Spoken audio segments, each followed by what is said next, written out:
Assalamualaikum warahmatullahi wabarakatuh. Apa kabar anak-anak semuanya? Semoga tetap dalam semangat ya belajarnya.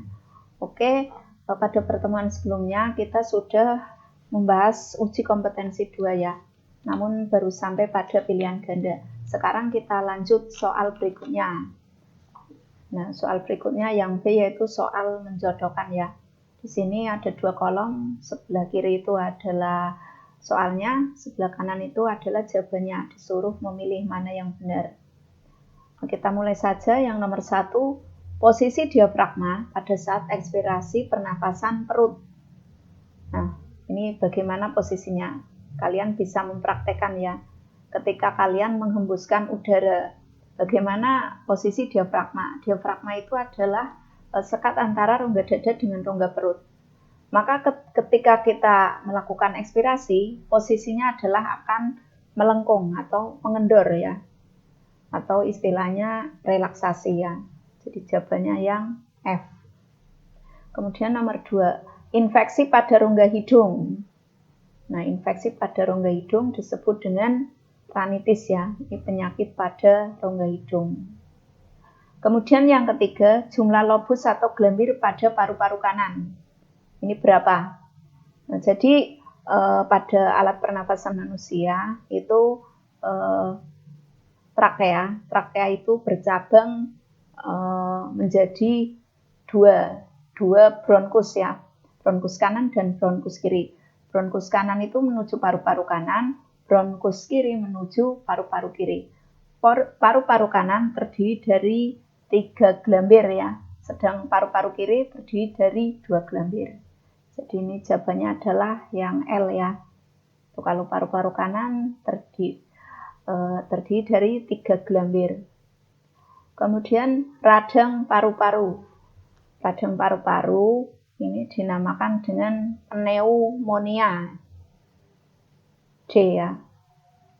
Lanjut nomor 5. Pernafasan yang menggunakan otot antar tulang rusuk. Nah, pernafasan itu ada 2 cara ya. Yang pertama dengan menggunakan otot antar tulang rusuk. Itu dinamakan dengan pernafasan dada. Kemudian yang kedua yaitu pernafasan dengan menggunakan diafragma. Dinamakan dengan pernafasan perut. Jadi ini jawabannya adalah yang I ya, pernafasan dada. Ini jawabannya sudah jelas ya. Nanti kalau nggak jelas bisa ditanyakan ya. Mungkin ada tulisan saya yang kurang jelas. Kemudian yang nomor 6, cabang trakea. Trakea itu bercabang membentuk bronkus ya. Jadi ada 2, bronkus kanan dan bronkus kiri. Tadi sudah saya jelaskan. Jawabannya yang E. Nomor 7, selaput pembungkus paru-paru. Ini dinamakan dengan pleura ya. Nah, pleura itu merupakan selaput pembungkus paru-paru. Ini isinya adalah cairan. Fungsinya adalah melindungi paru-paru dari gesekan saat mengembang dan mengempis ya. Tuh. Jawabannya yang H. Kemudian yang nomor 8, jumlah udara residu. Udara residu itu adalah udara yang tetap tinggal di dalam paru-paru ketika kita melakukan pernafasan. Nah, itu jumlahnya adalah di sini yang betul 1.500 mili ya. Atau kalau satuannya liter, berarti ini dibagi 1.000. 1 liter itu 1.000 mili, berarti 1,5 liter ya, atau 1.500 mili. Jawabannya yang M. Ini ya. Lanjut nomor 9. Gas beracun yang mampu berikatan dengan Hb. Hb itu adalah hemoglobin ya. Di sini gas yang beracunnya yaitu karbon monoksida atau rumus kimianya itu adalah CO. Ini biasanya dikeluarkan oleh asap kendaraan bermotor ya. C, ini bisa menyebabkan pusing kepalanya. Itu ya, karena berikatan dengan Hb menyebabkan kepala kita jadi pusing.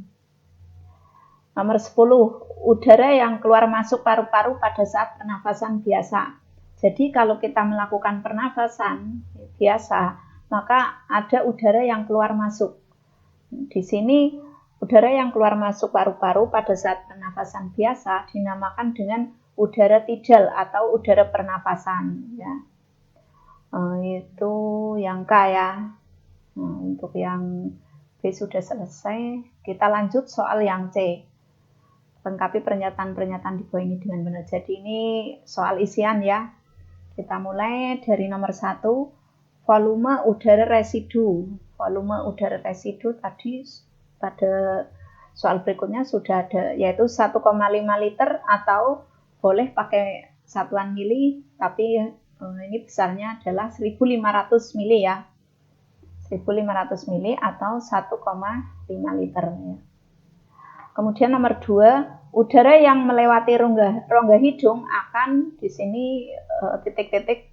Nah, kita lihat pada hidung itu ada 3 ya.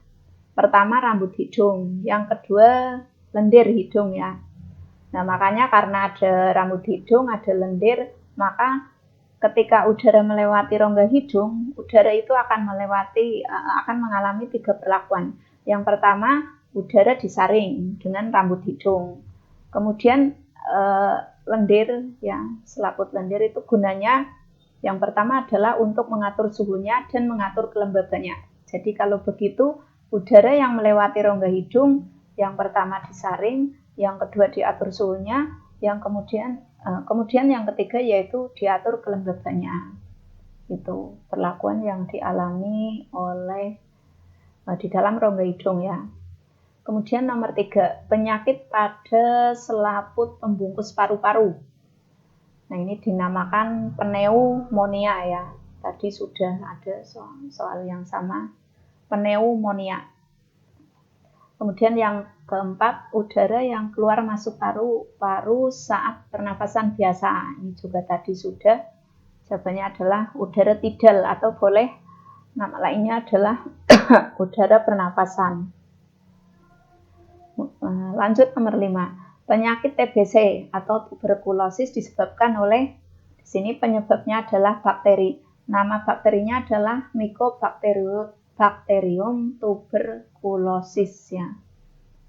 Ini jangan sampai salah penulisannya, Mycobacterium tuberculosis. Yang keenam, bagian paru-paru yang fungsinya sebagai tempat pertukaran gas oksigen dan karbon dioksida adalah ya, jadi bagian paru-parunya namanya adalah alveolus ya. Itu berupa gelembung-gelembung gas. Fungsinya adalah untuk pertukaran gas O2 dan CO2, yaitu pada bagian alveolus. Nomor 7, udara yang masih dapat dikeluarkan dari dalam paru-paru secara maksimal setelah melakukan ekspirasi. Jadi udara yang dapat kita keluarkan sekuat-kuatnya setelah melakukan ekspirasi itu dinamakan dengan udara suplementer ya. Kebalikan dari suplementer yaitu komplementer, itu kalau kita menghirup udara dengan sekuat-kuatnya. Jadi ini jawabannya adalah suplementer. Nomor 8, pada proses pernafasan paru-paru mengeluarkan, nah ini jadi ketika bernapas terjadi 2 hal ya, kita mengeluarkan CO2 dan yang kita hirup yaitu oksigen atau O2. Jadi ini jawabannya adalah CO2 ya, atau karbon dioksida. Nomor 9, pernafasan yang melibatkan otot-otot diafragma adalah, nah ini pernafasan yang menggunakan diafragma dinamakan dengan pernafasan perut ya.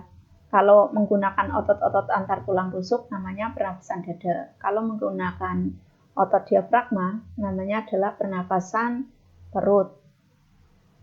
Nomor 10, penyakit peradangan pada paru-paru. Ini sudah ada sebelumnya, namanya adalah pneumonia. Oke, untuk soal C sudah selesai ya. Sekarang lanjut yang D. Oh ya, untuk yang D ini tugas kalian ya. Nah, coba nanti yang D dikerjakan. Di sini ada 1, 2, 3, 4, 5. Silakan anak-anak kerjakan. Tulis jawabannya di LKS saja ya. Tulis yang rapi dan jelas. Kemudian kalau sudah selesai, silakan difoto ya. di foto, nanti kirim jawabannya di grup, nanti akan Bu Nurul nilai.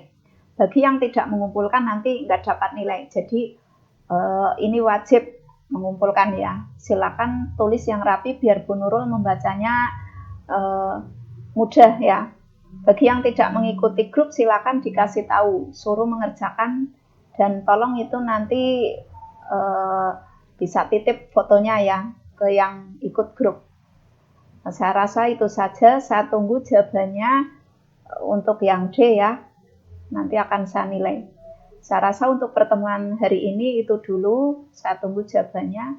Saya akhiri dulu. Assalamualaikum warahmatullahi wabarakatuh.